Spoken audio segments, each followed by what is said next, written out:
how the company was run by some of your predecessors, like Jim Hurd, Kip Fry, Bill Watts. Any specific memories of how your dealings were with each of them? I mean, I'll be honest with you. I got along with Jim Hurd, and I probably interfaced with him after the day he hired me. I may have had 2 or 3 short conversations with Jim Hurd. It just was, again, my role in the company was so far down the food chain that I didn't really interface with him at all.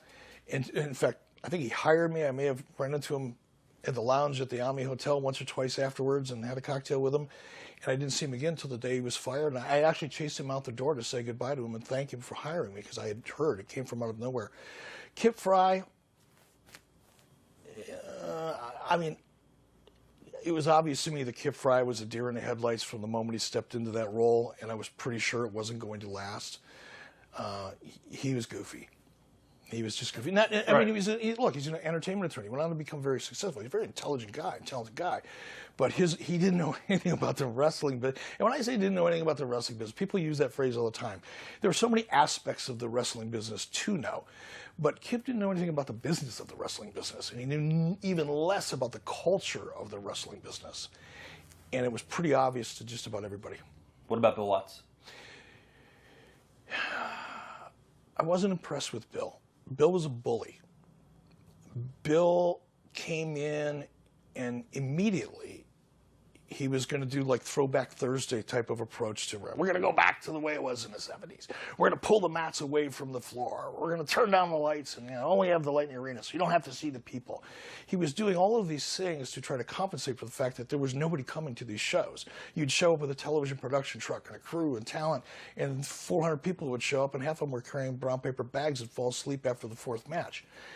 It was ass ugly, okay? And his approach to fixing that was to camouflage it by making it look like an old studio show from the 70s and make it dangerous for the talent at the same time by taking the mats away from the ring and trying to make it dangerous. And the cause and effect of that was for the talent then to, instead of being more dynamic in the ring and being able to work harder, they became more conservative because they'd break their necks if they weren't. And right off the bat, I thought, well, that's just back-ass words. That's never going to work. And on top of that, he was a bully. He was a loudmouth bully.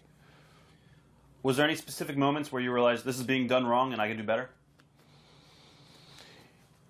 There were no moments that I can recall, certainly, but it was a kind of like Chinese water torture, just seeing all of the things that Watts was doing, seeing the way he handled things and people, and the guy carried a gun into the Omni and, put it on his desk to try to intimidate people. That kind of crap, I see that. I don't care how big and tough you are. When you have to tell people that you're big and tough, you're probably deep down inside a pussy and are trying to compensate. And I saw that. And I'm not saying he wasn't a badass or all that kind of crap, but I saw him compensating in so many different ways over even a short period of time that I knew it wasn't going to last. When did you realize that the position of executive producer would be available?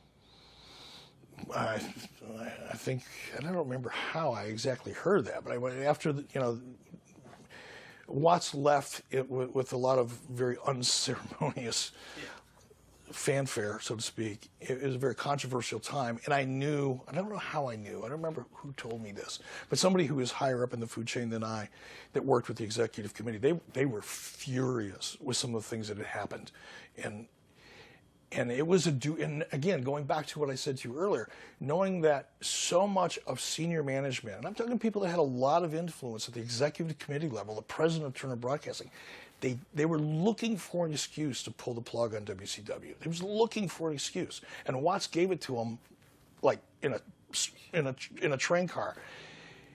And I believe it was somehow I ended up hearing from Bill Shaw that this is it. We're going to hire an executive producer. We're going to get away from this wrestling mentality, and we're going to try to make this a television company, or this company's just not going to be here. What are your memories of going to Bob Dew and Bill Shaw to get the position?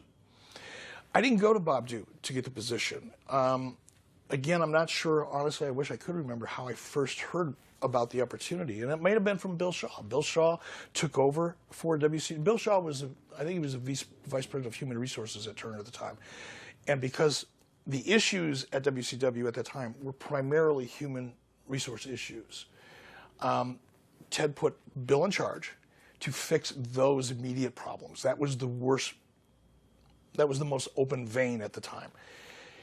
And I believe Bill came in and said, this is what we're going to do, and we're going to look for an executive producer. And it was at that time that I went, well, wait a minute. By that time, I knew how to edit a show. I knew how to run a camera. I knew how to do interviews. I knew how to promote events. I understood television syndication. I knew pretty much, I wasn't an expert at any of it, but I had a pretty good grasp of all of it. And I have a pretty good feel for the wrestling side of it, at least from a formula point of view. I was never a wrestler in the ring, and I don't mean to imply that, obviously, but I had a pretty good feel for it. So, what the hell? Let's throw my name in the hat. All they can do is say no. Why do you think you were picked over the others trying to get the job? And was Jim Ross and Tony trying to get the job too at the time?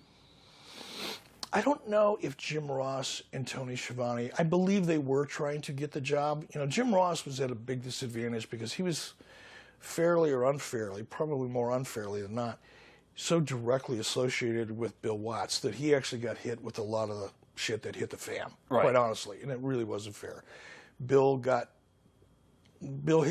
made a couple big mistakes, and Ross, because he was perceived to be so tight with Bill, Jim Ross got tarred and feathered to a certain degree. I believe Tony probably tried to get the job. You'd have to ask Tony. As for why they didn't, I don't know. I think I know why I did, because Bill Shaw told me why I did. Why did you? I saw wrestling as more than what happens inside of that ring. I saw it as a broader-based form of entertainment. I actually had an idea to do that. It wasn't just a philosophy. I'd actually pitched a show to the Fox network back at that time for a kids show. And so I had a philosophy. I had the ability to communicate that and prove why I believed it was the right approach. We talked about what I thought was wrong with the product at that time. And I think it was just a combination of a lot of things. Probably the same reason Vern hired me. You know, he saw something in me, and there was enough enthusiasm and passion, and in my case at that time, at least the fundamental knowledge of the business, that he was willing to take the chance. I wasn't so immersed in the wrestling perspective. Right. And equally probably is immersed in the television